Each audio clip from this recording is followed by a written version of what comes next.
Finish a quilt with me that I started in November.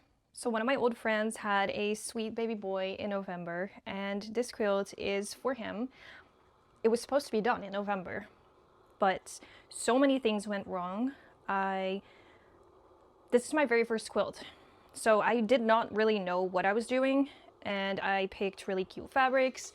It was I believe it's called a charm pack, like 5-inch squares that I absolutely loved. I picked a backing and started piecing, the charm pack together.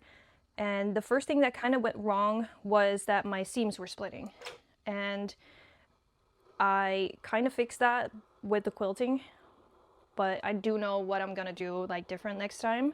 And then as I was actually quilting the quilts, like the top, the batting, and the back together, that's when it went completely wrong. I had already done many rows of quilting, and then I found out that it had skipped a lot of stitches in those rows. So that meant that I had to unpick, I think it was like 5 rows on this quilt, and that took forever. It was just really demotivating. Like, it killed my mood, it killed my, energy to make this quilt. But I went and tried again. It skipped stitches again. And since I'm a beginner still, like, I honestly don't really know what I'm doing, so I also had no clue what was going wrong.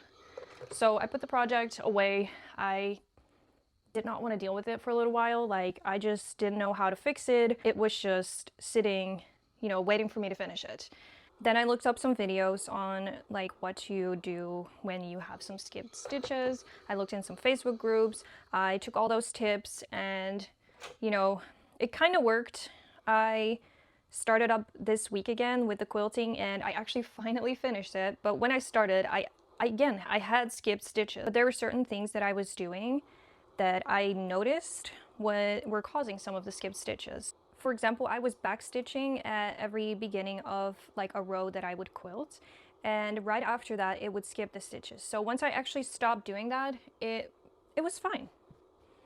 Every now and then I would rethread my needle. That helped as well. And I'm so proud, but I'm finally done with the whole quilting part. Right now I'm making the binding so that I can put the binding on the quilt, wash it, and then finally send it over to my friend and her little baby. And I'm like so proud. I'm so excited. I wish I finished it in November, obviously, but I'm still very proud. I'm gonna finish it today, and I really hope that they love it.